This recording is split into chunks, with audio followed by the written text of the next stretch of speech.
여러분, 교회는 이스라엘을 대체했을까요?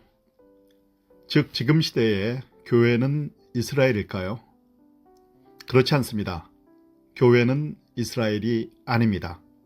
이스라엘은 이스라엘이고 교회는 교회입니다. 이 사실은 성경을 조금만이라도 주의 깊게 살펴보면 금방 답이 나옵니다. 신약에서 사용된 이스라엘 또는 이스라엘 사람이란 단어를 살펴봅시다. 이 단어들이 신약에서 사용된 곳은 총 79구절입니다. 그 가운데 9구절은 구약에서 직접 인용하는 것으로 이 9구절에 나오는 이스라엘 또는 이스라엘 사람이란 단어가 신약에서 사용된 의미와 구약에서 사용된 의미가 모두 정확히 일치합니다. 구약에서 인용하지 않은 68구절에 나오는 이스라엘 또는 이스라엘 사람이란 단어도 신약에서 사용된 의미와 구약에서 사용된 의미가 일치합니다. 그러므로 신약의 오직 2구절에서만 이스라엘이 특별한 의미로 사용됩니다. 유대인, 주란 단어와 마찬가지로 신약에서 특별한 의미로 사용된 이 이스라엘이란 단어도 확대된 의미가 아니라 제한적인 의미로 사용되고 있습니다. 그렇게 제한적 의미로 사용된 첫째 예는 로마서 9장 6절부터 9절에서 찾을 수 있습니다. 여기서 사도 바울은 이스라엘이 하나님의 말씀을 받아들이지 않거나 순종하지 않은 경우가 많았지만 그렇다고 해서 하나님의 말씀이 효력이 없음을 뜻하는 것이 아니라고 설명합니다. 이 구절을 읽어보겠습니다. 또한 하나님의 말씀이 폐하여진 것 같지 않도다. 이스라엘에게서 난 그들이 다 이스라엘이 아니요 또한 아브라함의 씨가 다 그 자녀가 아니라 오직 이삭으로부터 난 자라야 내 씨라 칭하리라 하셨으니 곧 육신의 자녀가 하나님의 자녀가 아니라 오직 약속의 자녀가 씨로 여기심을 받느니라. 약속의 말씀은 이것이라. 명년 이때에 내가 이르르니 사라에게 아들이 있으리라 하시니라. 바울은 여기서 이스라엘, 곧 야곱의 고륙으로 난 것만으로는 충분하지 않다고 설명합니다. 하나님이 약속한 복을 받으려면 아브라함, 이삭, 그리고 야곱 같은 믿음도 보여야 하며 그렇지 않으면 이스라엘이라고 불릴 자격이 없다는 뜻입니다. 다시 강조하지만 바울은 이 말씀에서 이스라엘을 혈통과 상관없이 모든 믿는 자를 지칭하는 단어로 확대해서 사용하고 있지 않습니다.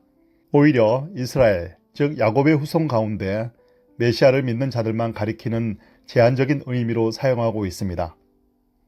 이 구절에서 바울이 모든 믿는 자를 지칭하기 위해 이스라엘이란 단어를 사용했다고 하는 것은 오류입니다. 로마서 9장의 다른 절에서 바울은 이스라엘을 통상적인 의미로 아브라함과 이삭과 야곱의 모든 후손들을 가리키는 단어로 사용하고 있습니다. 예를 들어 로마서 9장 3절부터 5절에서 바울은 다음과 같이 말씀합니다. 나의 형제, 곧 고륙의 친척을 위하여 내 자신이 저주를 받아 그리스도에게서 끊어질지라도 원하는 바로다. 저희는 이스라엘 사람이라. 저희에게는 양자됨과 영광과 언약들과 율법을 세우신 것과 예배와 약속들이 있고 조상들도 저희 것이요 육신으로 하면 그리스도가 저희에게서 나셨으니 그는 만물 위에 계셔 세세의 찬양을 받으실 하나님이시니라. 아멘. 여기서 바울은 이스라엘 사람들을 메시아를 배척한 자들로 여기면서도 그들을 자기 고륙의 친척이라고 부르며 이렇게 말씀합니다. 내 자신이 저주를 받아 그리스도에게서 끊어질지라도. 다시 말해 바울은 이스라엘 사람들의 불신을 대신하여 하나님께 버림받기를 원하고 있습니다. 바울은 여기서 분명히 이스라엘 또는 이스라엘인이란 단어를 그들이 예수를 믿건 믿지 않건 아브라함과 이삭과 야곱의 모든 후손을 지칭하는 의미로 사용하고 있습니다. 이것이 신약에서 사용되는 이스라엘이란 단어의 보편적 의미입니다. 사도 바울이 이스라엘을 제한적인 의미로 사용한 또 다른 구절은 갈라디아서 6장 15절 16절입니다. 할례나 무할례가 아무것도 아니로되 오직 새로 지으심을 받은 자뿐이니라. 무릇 이 규례를 행하는 자에게와 하나님의 이스라엘에게 평강과 긍휼이 있을지어다. 바울은 두 종류의 사람들에 대하여 말씀하고 있습니다. 한 부류는 할례나 유대교의 배경 없이 거듭난 삶을 사는 사람들입니다. 또 다른 부류는 이스라엘 혈통으로서 조상의 믿음을 이어받고 예수를 메시아로 받아들여 새 언약에 들어간 사람들입니다. 바울은 이런 부류의 사람들을 하나님의 이스라엘이라고 부릅니다. 진실로 중요한 것은 어떤 종교적인 의식이 아니라 새로 지으심을 받는 것이라고 바울은 말합니다. 그런데 요즘 가장 많이 사용되는 성경 번역본 중 하나인 NIV 성경을 보면 이 말씀을 잘못 번역하고 있습니다. NIV 성경의 갈라디아서 6장 6절은 Peace and mercy to all who follow this rule, even to the Israel of God. 규례를 행하는 모든 자, 곧 하나님의 이스라엘에게 평강과 긍휼이 있을지어다 라고 번역합니다. 보다시피 and로 연결해야 할 부분을 even으로 대체했습니다. 이것은 무엇을 뜻합니까? 이 규례를 따르는 자들은 그들이 유대인이건 이방인이건 간에 모두 하나님의 이스라엘이라는 뜻입니다. even이 and를 대체한 것은 언어학적인 이유라기보다는 신학적인 이유 때문입니다. 이 단어의 헬라어는 카이입니다. 신약에서 카이가 even으로 번역된 경우는 500번에서 한 번 찾을 수 있을까 말까 할 정도로 극소수입니다. 카이는 and로 번역되는 경우가 압도적으로 많습니다. 그런데 무엇이 여기서 NIV 번역가들로 하여금 카이를 even으로 번역하게 했을까요? 바로 모든 신자는 하나님의 이스라엘이라고 생각하는 전통 때문입니다. 이런 생각이 크리스찬들에게 너무나 강한 영향을 미친 나머지 번역자가 자기 신학에 맞추기 위해 성경 구절의 의미를 왜곡시킨 것입니다. 이것은 전반적으로 훌륭한 번역본을 만들어낸 NIV 번역가들을 공격하기 위해 하는 말이 아닙니다. 단지 영적 이스라엘이라는 이론이 교회에 얼마나 깊이 침투하여 성경적 근거가 없는 태도와 사고방식을 만들어냈는지 보여주는 사례일 뿐입니다. 사도 바울이 갈라디아서 6장 15, 16절에서 이방인 신자와 유대인 신자를 구분하는 중요한 이유가 있습니다. 이방인 신자들은 그들의 마음에 일어난 한 번의 초자연적인 변화에 의해 크리스찬이 되었습니다. 그들은 유일하신 하나님에 대한 배경 지식이 전혀 없었습니다. 반면에 유대인 신자들의 메시아에 대한 믿음은 출애굽에서 시작되어 하나님이 세우신 통치자와 선지자와 제사장의 사역을 통해 수세기에 걸쳐 진행된 역사적 과정의 결실인 것입니다.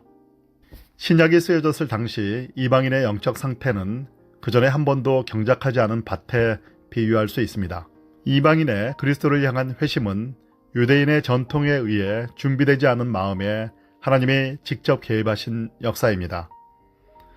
반면에 유대인들은 수세기에 걸쳐 경작해온 밭과 같습니다. 이러한 이유로 예수님은 이스라엘에 제한된 자신의 사역 기간 중에 제자들에게 다음과 같이 말씀하셨습니다. 내가 너희로 노력지 아니한 것을 거두러 보내었노니 다른 사람들은 노력하였고 너희는 그들의 노력한 것에 참여하였느니라. 요한복음 4장 38절. 제자들은 이미 수세기에 걸쳐 하나님의 종들이 경작해온 밭에서 추수를 하면 되는 것이었습니다.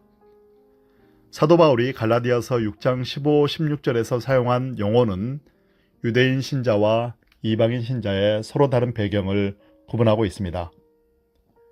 유대인과 이방인 모두 메시아와 인격적인 만남이 있었고 그러한 만남이 그들의 삶을 변화시켰습니다. 그런데 이방인의 경우 역사적인 준비 기간 없이 하나님의 직접적인 개입으로 메시아와의 만남이 일어났습니다. 반면에 유대인의 경우 메시아를 만난 것은 수세기 동안 진행되어 온 역사적 과정의 결실이었습니다. 따라서 유대인을 단순히 이스라엘이라고 부르기보다는 하나님의 이스라엘이라고 부르는 것이 더 적절하다고 볼 수 있습니다. 유대인들이 메시아를 믿는 것은 하나님이 이스라엘을 세운 목적이 이루어지는 현상인 것입니다. 그러나 여기서 강조하고 싶은 점은 갈라디아서의 이 구절에 사용된 이스라엘이란 단어는 신약에서 통상적으로 사용되는 이스라엘이란 단어와 다르게 제한적인 의미로 쓰이고 있다는 사실입니다. 이제 신약에서 이스라엘이 결코 교회와 동의어로 쓰인 적이 없다는 사실을 알게 되었을 것입니다. 사실 이스라엘은 교회와 동의어가 아니라 반의어로 사용되었습니다. 어떤 성경 구절에서 이스라엘은 예수님을 거부한 유대인들을 의미하기 때문에 그들은 예수님의 교회의 일원으로 간주할 수 없었습니다. 로마서 11장의 몇 구절을 예로 살펴보겠습니다. 그런즉 어떠하뇨? 이스라엘이 구하는 그것을 얻지 못하고 오직 택하심을 입은 자가 얻었고 그 남은 자들은 완악하여졌느니라. 로마서 11장 7절. 여기서 이스라엘은 메시아 예수님을 믿지 않는 사람들을 의미하는 단어로 사용됩니다. 따라서 그들은 교회의 일부가 될 수 없는 것입니다. 같은 장의 다른 절에서 바울은 이스라엘에 대하여 다음과 같이 말씀합니다. 그러므로 내가 말하노니 저희가 넘어지기까지 실족하였느냐? 그럴 수 없느니라. 저희가 넘어짐으로 구원이 이방인에게 이르러 이스라엘로 시기나게 함이니라. 저희의 넘어짐이 세상의 부요함이 되며 저희의 실패가 이방인의 부요함이 되거든 하물며 저희의 충만함이리요. 내가 이방인인 너희에게 말하노라. 내가 이방인의 사도인 만큼 내 직분을 영광스럽게 여기노니 이는 혹 내 고륙을 아무쪼록 시기케 하여 저희 중에서 얼마를 구원하려 함이라. 로마서 11장 11절부터 14절. 이 구절에서 사도 바울은 예수님을 거부한 유대인들과 예수님을 믿고 구원받은 이방인들을 거듭 대조하고 있습니다. 바울은 이스라엘이란 단어를 이방인 신자를 지칭하는 이름으로 사용하지 않고 오히려 유대인을 이방인 신자와 구분해서 부르는 이름으로 사용하고 있는 것입니다. 또 로마서 11장 25절을 보겠습니다. 형제들아, 너희가 스스로 지혜 있다 함을 명키 위하여 이 비밀을 너희가 모르기를 내가 원치 아니하노니 이 비밀은 이방인의 충만한 수가 들어오기까지 이스라엘의 덜어는 완악하게 된 것이라. 약 2000년 전에 바울이 씨름했던 무지, 즉 하나님의 이스라엘을 향한 계획에 대한 무지는 오늘날에도 계승되고 있습니다. 어쨌든 이 구절은 바울이 예수님을 믿지 않는 이스라엘 사람들과 이방인 신자를 구별하고 있음을 다시 한번 확연하게 보여줍니다.